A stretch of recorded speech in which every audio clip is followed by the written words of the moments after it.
तो देखो ये जो माया है ये शक्ति है भगवान की, और इसी माया से ये संसार बना है। ये माया दो रूप वाली होती है। माया तो एक ही है, दो माया नहीं होती, एक ही माया है, लेकिन उसके दो रूप हैं, वो दो रूप धारण करती है माया। जैसे भगवान के तीन रूप बताए गए हैं, वदन्ति तत्तत्त्वविदस्तत्त्वं यज्ञानमद्वयं ब्रह्मेति परमात्मेति भगवानिति शब्दते। भागवत पहले स्कंद के दूसरे अध्याय का 11वां श्लोक।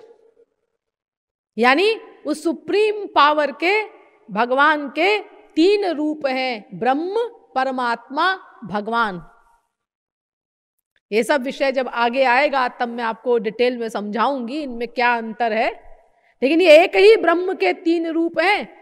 ऐसे ही माया एक है, उसके दो रूप हैं, वो दो रूप धारण करती है माया। एक को कहते हैं गुण माया, और दूसरा रूप है माया का जीव माया। ये दो प्रकार की माया होती है, गुण माया और जीव माया। जीव माया दो प्रकार की होती है, एक होती है आवरणात्मिका माया और एक होती है विक्षेपात्मिका माया। ये आवरणात्मिका माया क्या करती है? ये आवरणात्मिका माया ये जीव के स्वरूप को भुला देती है। जीव का जो स्वरूप है, क्या स्वरूप है जीव का? दास भूतमिदं तस्य जगत् स्थावर जंगमम श्रीमन्नारायणः स्वामी जगतां प्रभुरीश्वरः। पद्म पुराण। दास भूताः स्वतः सर्वे ह्यात्मानः परमात्मनः नान्यथा लक्षणं तेषां बंधे मोक्षे तथैव च। भागवत। दास भूता हरेरेव नान्यस्यैव कदाचन। पद्म पुराण।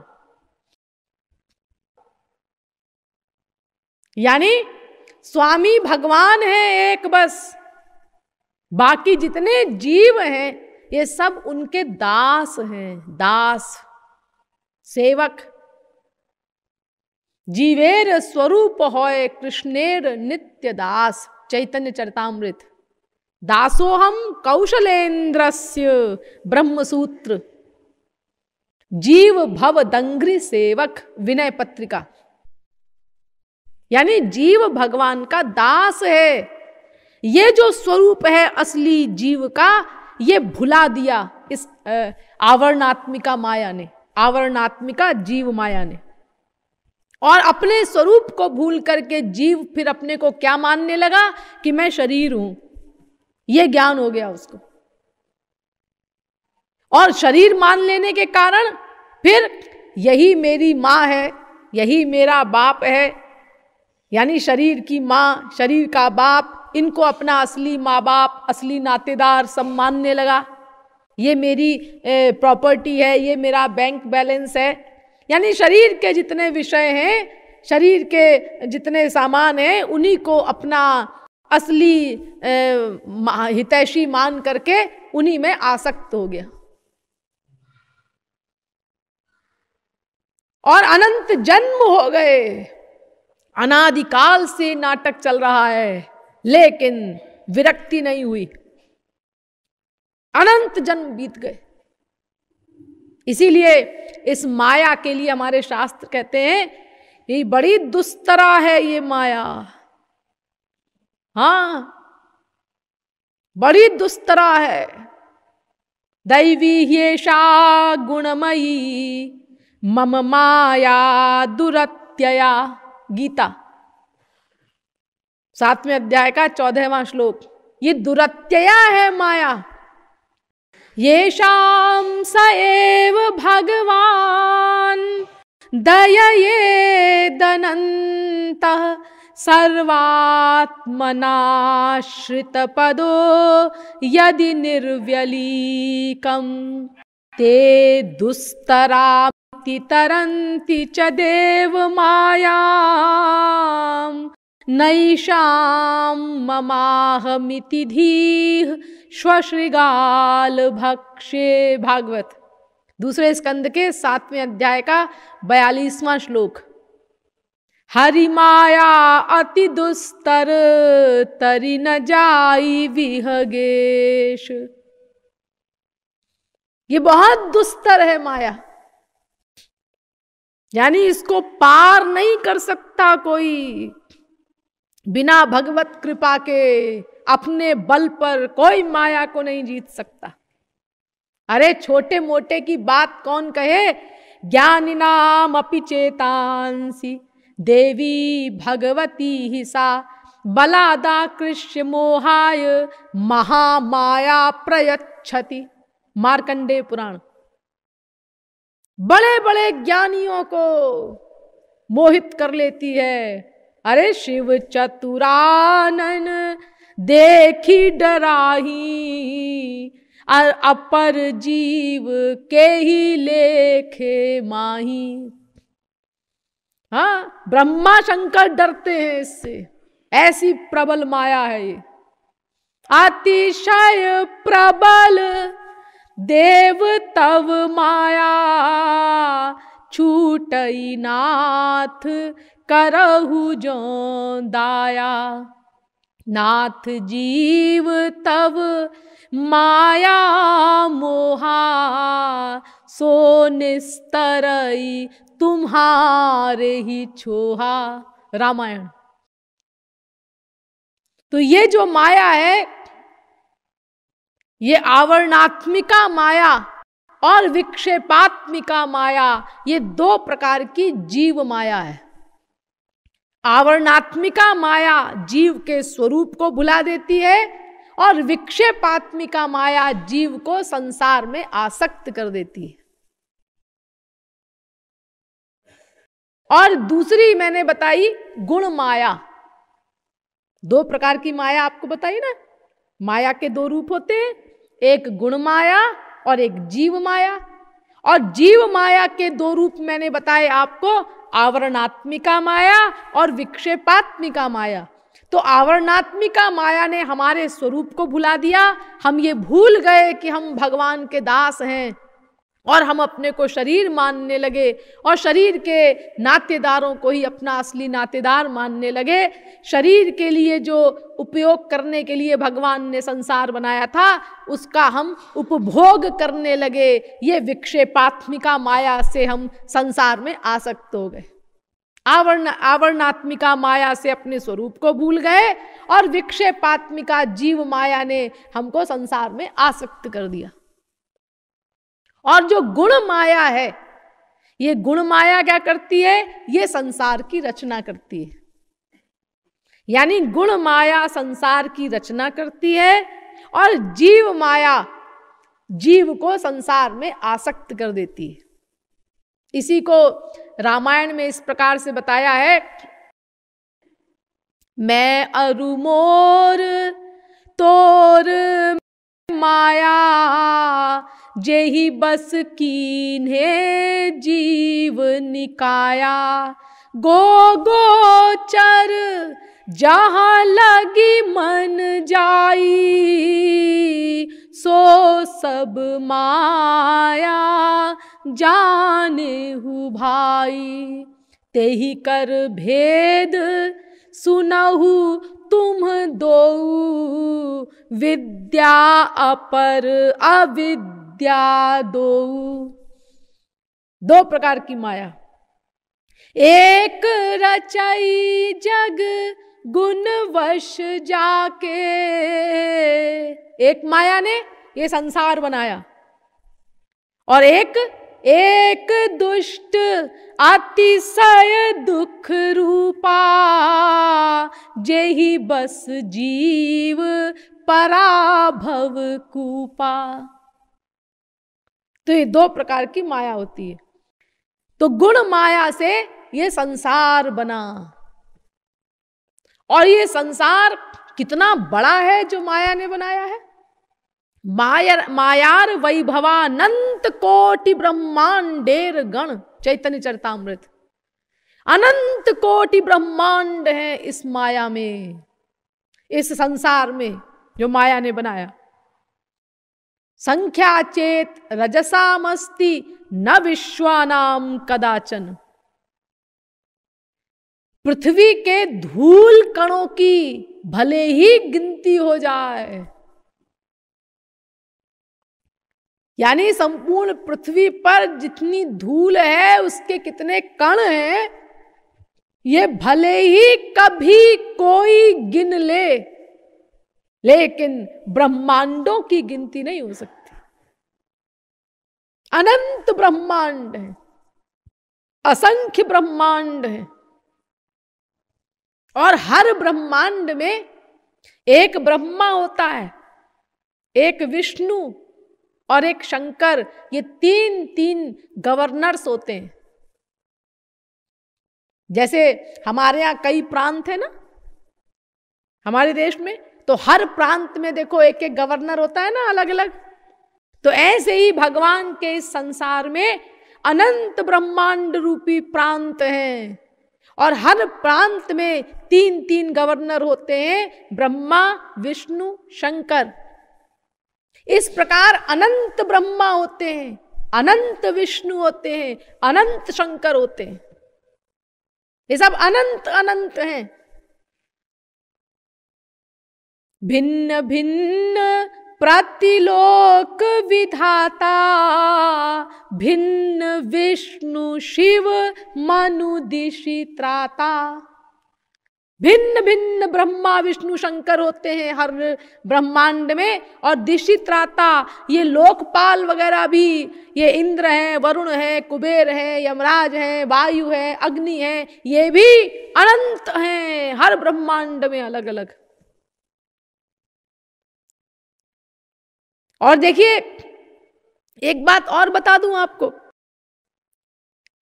ये जो हमारा ब्रह्मांड है जिसमें हम बैठे हैं, ये सबसे छोटा ब्रह्मांड है।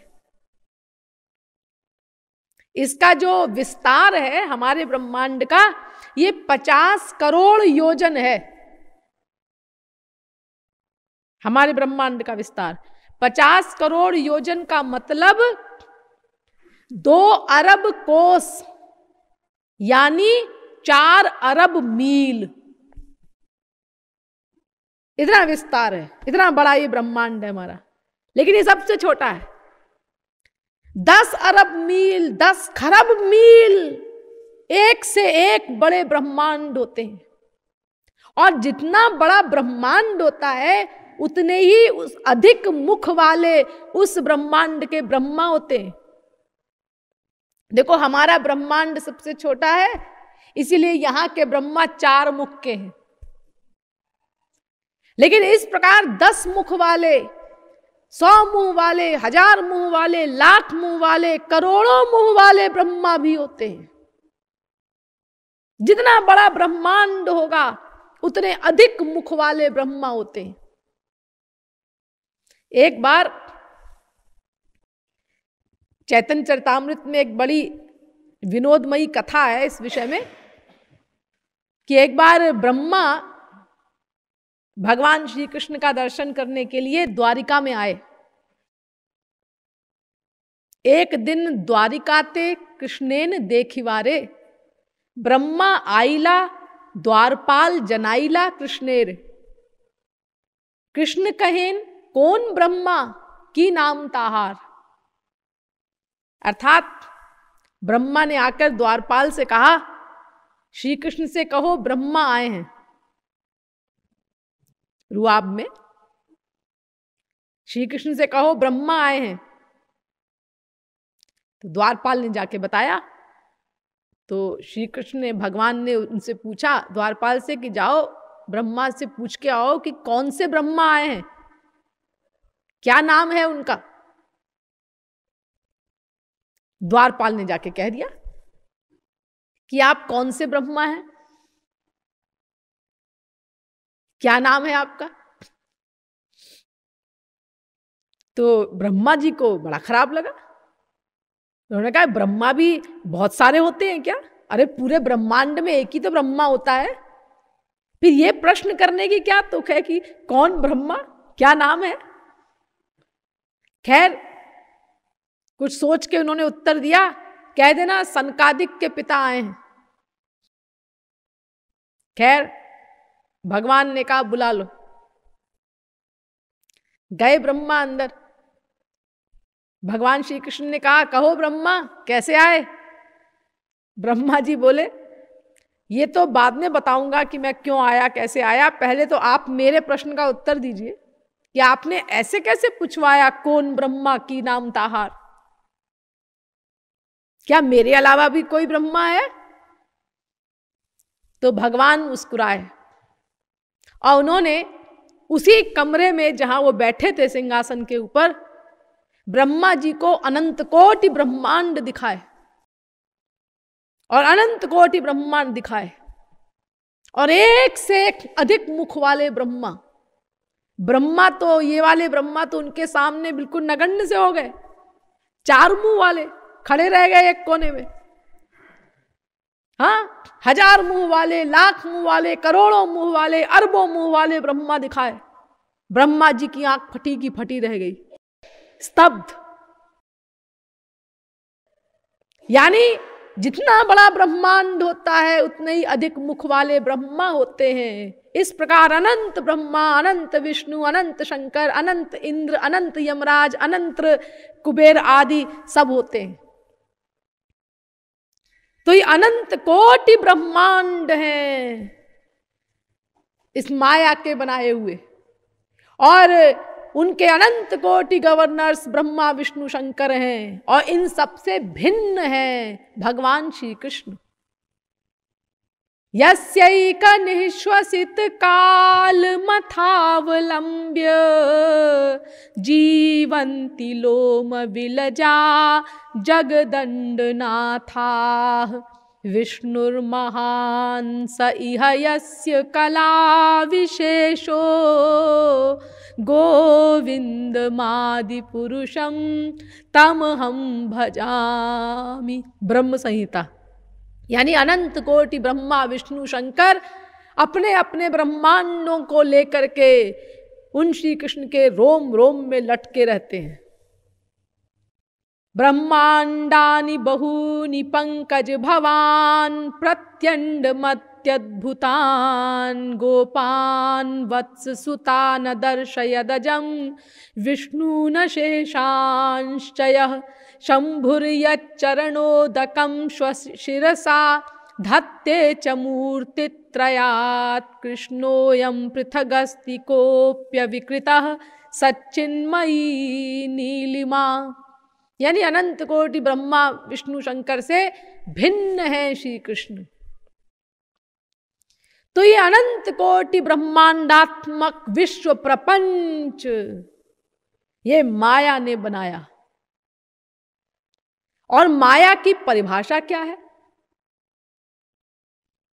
माया की परिभाषा है जड़, नथिंग, जो कुछ ना कर सके। जैसे ये कपड़ा है जड़, जैसे ये फूल है जड़, ऐसे ही ये माया है।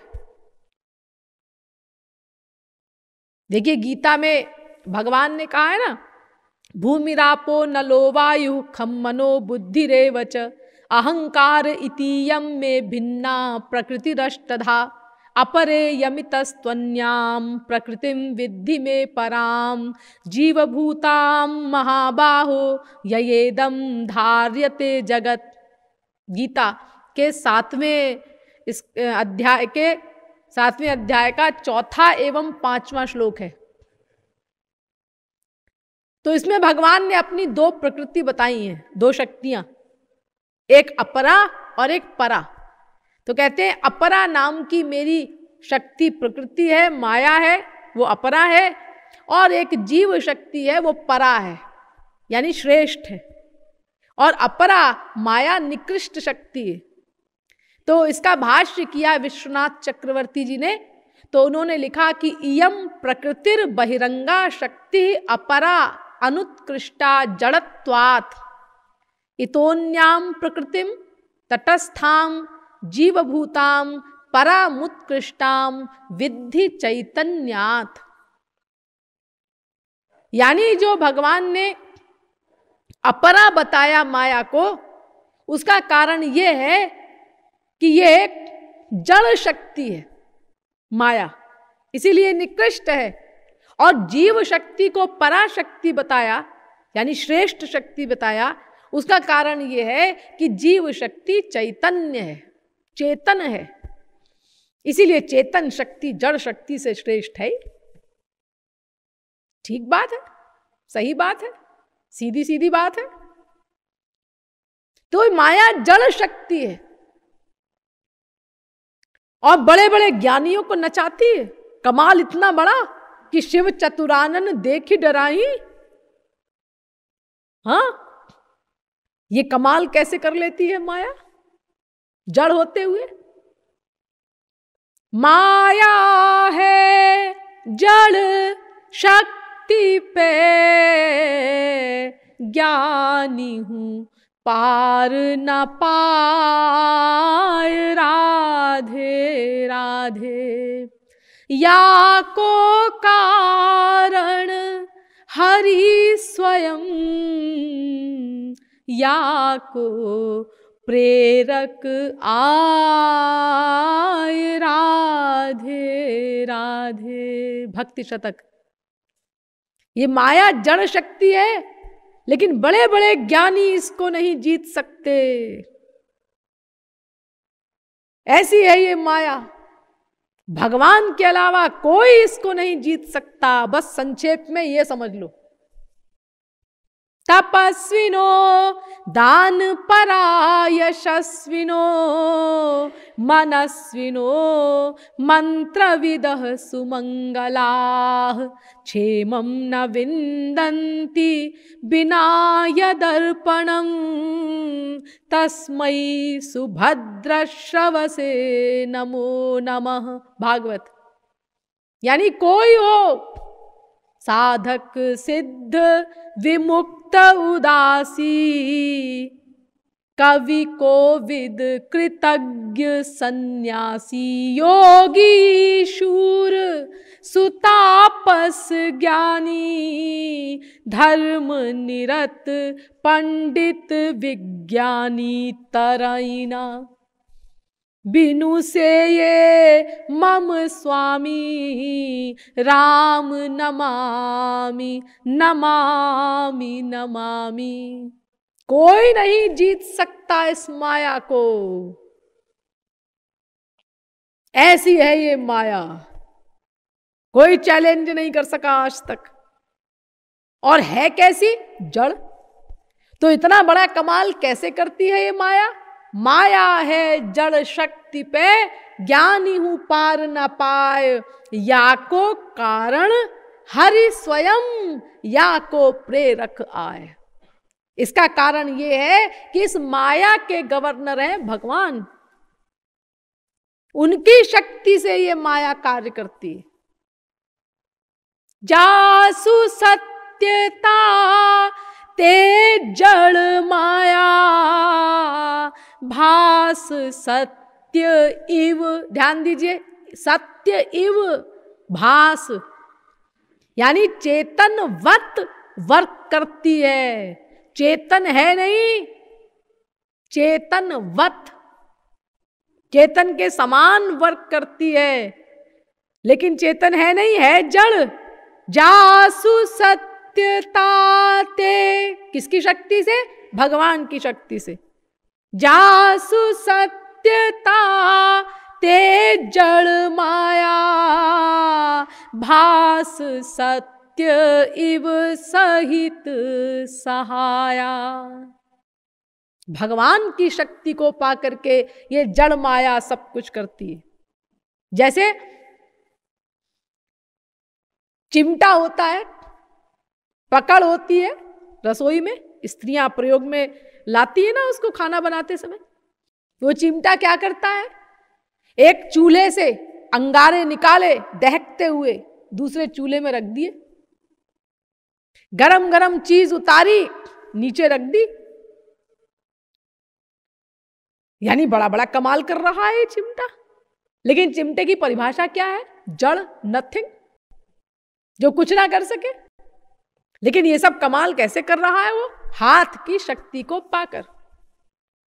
जब हाथ में लिया चिमटा भोजन बनाने वाले ने, तो हाथ की शक्ति को पा करके अब चिमटा जो है वो रोटी सेक रहा है और गरम गरम चीज उठा रहा है, सब कमाल कर रहा है वो। हाथ अपनी शक्ति माइनस कर दे तो चिमटे की परिभाषा बनेगी जड़, नथिंग, वो कुछ नहीं कर सकता। तो ऐसे ही इसी चिमटे की तरह ये माया जड़ है, भगवान की शक्ति को पा करके ये माया सब वर्क करती है। इसीलिए माया की एक परिभाषा है, ऋतेर्थम यत् प्रतीयेत न प्रतीयेत चात्मनि तद विद्यादात्मनो मायाम यथा भासो यथा तमः। भागवत। सुनिए कितनी बढ़िया परिभाषा है माया की। माया भगवान के बिना ही रहती है, नंबर 1। और माया भगवान के बिना नहीं रह सकती, नंबर 2। हाँ, बुद्धि लगाइए समझने के लिए। दो विरोधी बातें, भगवान के बिना ही माया रहती है और माया भगवान के बिना नहीं रह सकती। यह माया की परिभाषा है।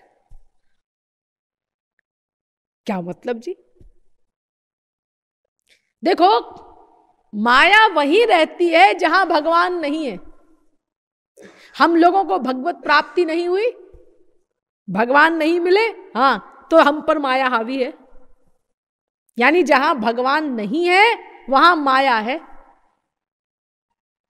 जब किसी को भगवत प्राप्ति हो जाती है, साक्षात रूप से भगवान मिल जाते हैं, उसके अंतःकरण में साक्षात रूप से नित्य निवास करते हैं, तो उस महापुरुष के पास माया नहीं आ सकती। यानी जहां भगवान है वहां माया नहीं है। माया भगवान के बिना ही रहती है। जैसे यूं समझिए कि सूर्य है, सूर्य का प्रतिबिंब पड़ता है जल में, देखा होगा आपने। हाँ, तो ये जो प्रतिबिंब पड़ रहा है सूर्य का, ये सूर्य से पृथक है, सूर्य के बाहर है। ये जहां प्रतिबिंब है वहां सूर्य नहीं है, और जहां सूर्य है वहां प्रतिबिंब नहीं है। ये प्रतिबिंब जो पड़ रहा है, जल में पड़ रहा है सूर्य का, तो ये प्रतिबिंब सूर्य से बाहर है, सूर्य में नहीं है प्रतिबिंब। ऐसे ही ये माया भगवान से बाहर है। जहां माया है वहां भगवान नहीं है। यानी हम लोगों पर माया हावी है तो हमें भगवत प्राप्ति नहीं हुई है। जिनको भगवान मिल जाते हैं उनके पास माया नहीं आ सकती। हाँ, क्योंकि भगवान के सामने माया खड़ी नहीं हो सकती। विलज्जमानया तस्य स्थातु मीक्षा पथे मुया। भागवत। सामने नहीं खड़ी हो सकती माया भगवान के। तो जहां भगवान है वहां माया नहीं है। यानी माया भगवान के बिना ही रहती है। जैसे सूर्य का प्रतिबिंब सूर्य से बाहर ही रहता है, सूर्य में नहीं है। लेकिन माया भगवान के बिना नहीं रह सकती। अब सुनो दूसरी विरोधी बात, माया भगवान के बिना नहीं रह सकती। जैसे बिना सूर्य के प्रतिबिंब नहीं रह सकता। अगर सूर्य नहीं है तो प्रतिबिंब भी नहीं पड़ेगा। अरे देखो, रात में सूर्य नहीं है तो क्या प्रतिबिंब पड़ेगा जल में उसका? जब सूर्य है तभी तो उसका प्रतिबिंब पड़ेगा, अगर सूर्य नहीं तो प्रतिबिंब कैसा। तो ऐसे ही भगवान के बिना ये माया नहीं रह सकती, यानी बिना भगवान के ये माया कोई वर्क नहीं कर सकती, कोई वर्क नहीं कर सकती, भगवान से पृथक भी नहीं रह सकती, क्योंकि ये शक्ति है भगवान की, मैंने आपको बताया है। और कोई भी शक्ति शक्तिमान में ही तो रहेगी, शक्तिमान से पृथक कैसे रहेगी कोई भी शक्ति। तो बिना भगवान के ये माया नहीं रहती, ये समझ गए आप। और जहां भगवान है यानी उनके बिना ही ये माया रहती है, जहां भगवान है वहां माया नहीं आती। माया वहीं हावी है जहां भगवान नहीं है। तो इसीलिए दोनों विरोधी बातें ठीक हो गई, यानी समझ में आ गई होंगी, ठीक तो है ही है। यानी भगवान के बिना माया नहीं रहती और माया भगवान से पृथक ही रहती है, माया भगवान के बिना ही रहती है। अच्छा देखिए और तरह से समझिए, दूसरा उदाहरण देखिए, प्रकाश है हाँ और अंधकार है, हाँ ये दो चीज होती है, प्रकाश और अंधकार। जी हाँ, तो जहां अंधकार है वहां प्रकाश नहीं है, यही दिखाई पड़ता है ना आपको। जहां प्रकाश है वहां अंधकार नहीं है, यानी अंधकार वही रहता है जहां प्रकाश नहीं है। जहां प्रकाश है वहां अंधकार नहीं रहता, अंधकार प्रकाश के बिना ही रहता है। हाँ, लेकिन अंधकार प्रकाश के बिना नहीं रह सकता। क्यों जी, कैसे नहीं रहता? अरे हम तो देखते हैं साफ, जहां अंधकार है वहां प्रकाश नहीं है, जहां प्रकाश है वहां अंधकार नहीं है। तो ऐसा कैसे कि अंधकार प्रकाश के बिना नहीं रहेगा? हाँ, जहां प्रकाश है वहीं रहेगा अंधकार। कैसे? देखो ये अंधकार है, ये आपने कैसे देखा? ये कैसे मालूम चला आपको कि ये अंधकार है? आंख से देखा। और कैसे देखा? हाँ, तो ये आंख में प्रकाश होता है, इसीलिए आपको अंधकार के अस्तित्व का बोध हुआ। यानी प्रकाश के कारण, आंख में जो प्रकाश है, लाइट है, उसके कारण आपने अंधकार को देखा। यानी अंधकार के अस्तित्व का बोध प्रकाश से ही हुआ। इसीलिए जहां अंधकार है वहां प्रकाश है, प्रकाश के बिना अंधकार नहीं रहता, लेकिन अंधकार वहीं रहेगा जहां प्रकाश नहीं होगा। प्रकाश के बिना ही रहेगा अंधकार और प्रकाश के बिना नहीं रहेगा अंधकार। सूर्य के बाहर ही रहेगा सूर्य का प्रतिबिंब, लेकिन सूर्य के बिना प्रतिबिंब नहीं रहेगा। ऐसे ही ये माया भगवान के बिना ही रहती है, लेकिन भगवान के बिना माया नहीं रह सकती।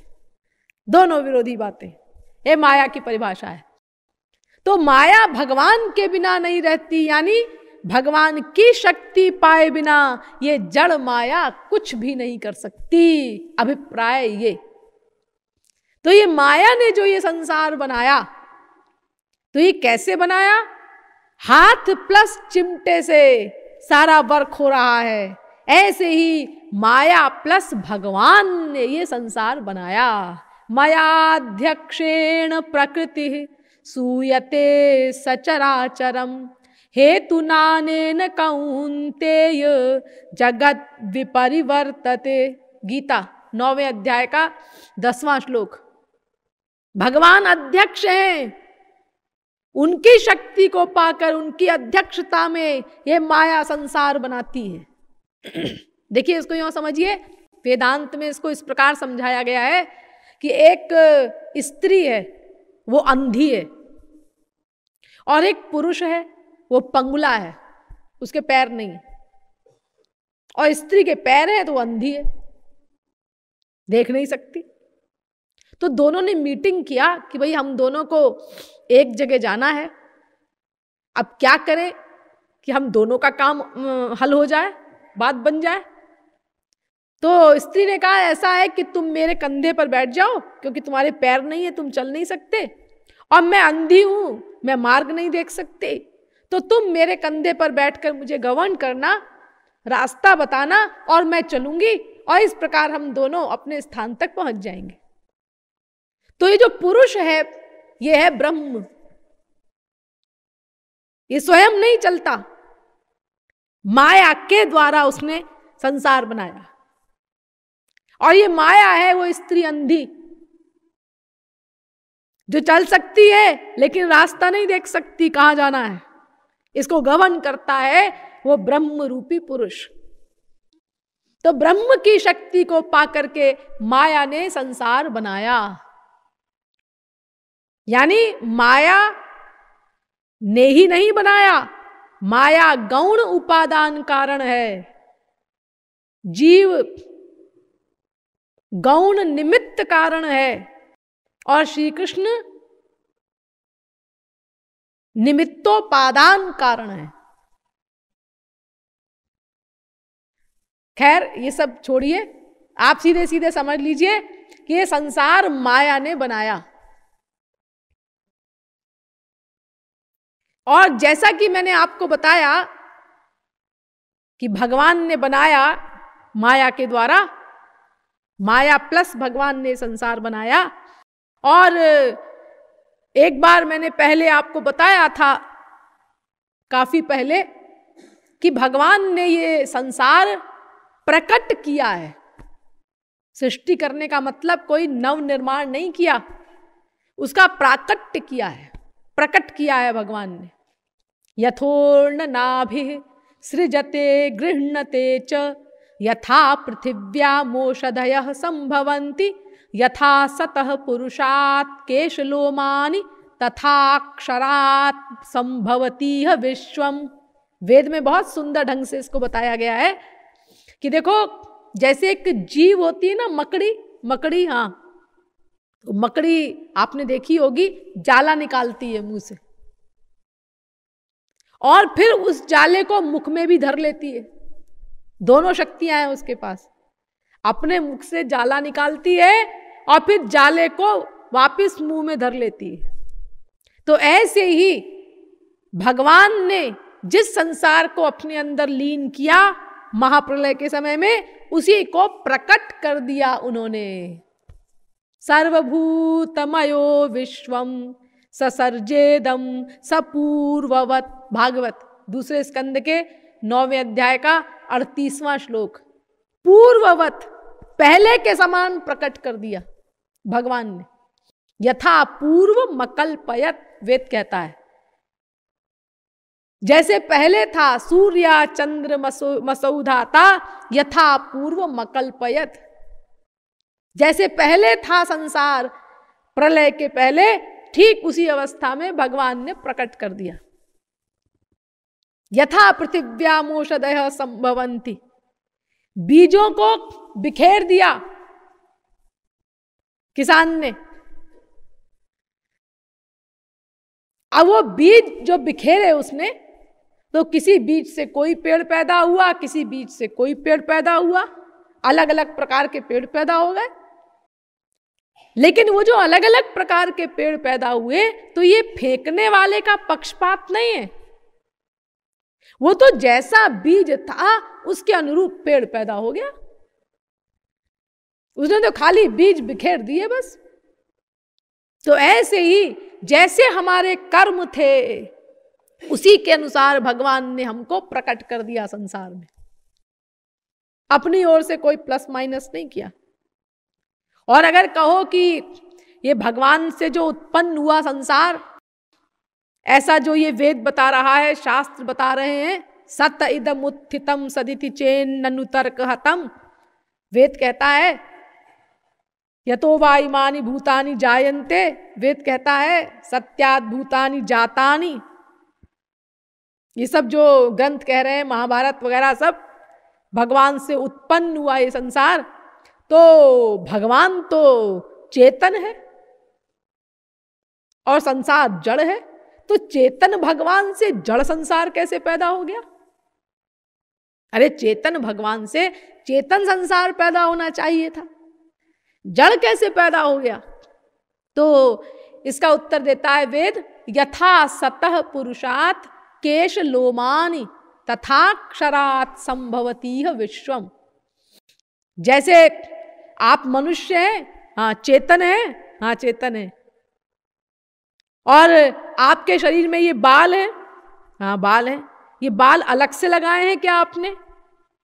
नहीं, अलग से नहीं लगाए जी, ये ओरिजिनल बाल है, शरीर से निकले हैं। तो ये बाल चेतन है क्या? नहीं, चेतन कहाँ है, बाल तो जड़ होते हैं। एक बार हम सो रहे थे और वो हमारा छोटा सा बेटा था, वो हाथ में कैंची लिए था, वो आया, उसने काट दिया, हमको पता ही नहीं चला। जब हमने देखा जागने पे उल्टे सीधे अपने बाल कटे हुए, तो हमने उसको डांटा। यानी आपको पता नहीं चला। हाँ, जड़ होते हैं ना बाल, हाँ जड़ होते हैं, लेकिन ये निकले कहां से हैं? चेतन शरीर से।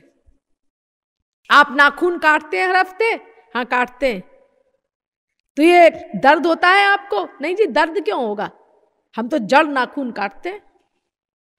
कभी चेतन कट जाता है तो दर्द होता है, नहीं तो हम तो आराम से अपना नाखून काट देते हैं, कोई फीलिंग नहीं होती दर्द की। तो जड़ है नाखून, उसको काटते हैं, लेकिन ये जड़ नाखून निकला कहां से है? चेतन शरीर से निकल रहा है। तो जब आपके चेतन शरीर से ही ये जड़ नाखून और जड़ बाल उत्पन्न हो सकते हैं, तो भगवान जो महाचेतन है उससे अगर ये जड़ संसार पैदा हो गया, तो इसमें आपको आश्चर्य क्यों हो रहा है? तो इस प्रकार ये अनंत कोटि ब्रह्मांडात्मक ये विश्व प्रपंच ये भगवान ने बनाया माया के द्वारा, और एक संसार हम लोग बना रहे हैं, भीतर का संसार, इसकी भी जननी माया। मैंने आपको बताया ना, माया के दो रूप होते हैं, एक गुण माया और एक जीव माया। तो गुण माया इस बाहर के संसार को बनाती है, और जीव माया के कारण हम लोग ये भीतर का संसार बना रहे हैं, मिथ्या जगत, राग द्वेष आदि का संसार। तो ये दोनों संसारों की जननी माया। तो ये जो दो संसार हैं, इनमें किस संसार से हमको किस प्रकार विरक्त होना है, और जो मेन पॉइंट है कि वैराग्य का मतलब होता है न कहीं राग हो और न कहीं द्वेष हो। तो हमें राग और द्वेष क्यों होता है, इसके कारण का पता लगाना होगा। किसी से हमारा राग क्यों होता है, किसी से हमारा द्वेष क्यों होता है, उसका कारण पता लगाना होगा। तो कारण नाशात कार्य नाशः, अगर कारण पता चल जाए और उस कारण को हम खत्म कर दें, तो फिर कार्य का नाश अपने आप हो जाएगा। तो ये सब हमें पता लगाना होगा कि राग द्वेष जो संसार में होता है, जिसके कारण हम अनादिकाल से संसार में बंधे हुए हैं, अपने लक्ष्य को प्राप्त नहीं कर पा रहे हैं, इस राग द्वेष के पीछे क्या कारण है। और भी तमाम प्रश्न हैं। संसार में जो हम सुख कहते हैं वो क्या है, संसार में सुख है या नहीं, इत्यादि। ये सब बहुत गहराई से, लॉजिक से, हर प्रकार से आप लोगों को समझाया जाएगा, लेकिन ये सब आज नहीं कल। बोलिए वृंदावन बिहारी लाल की, श्रीमद् सद्गुरु सरकार की।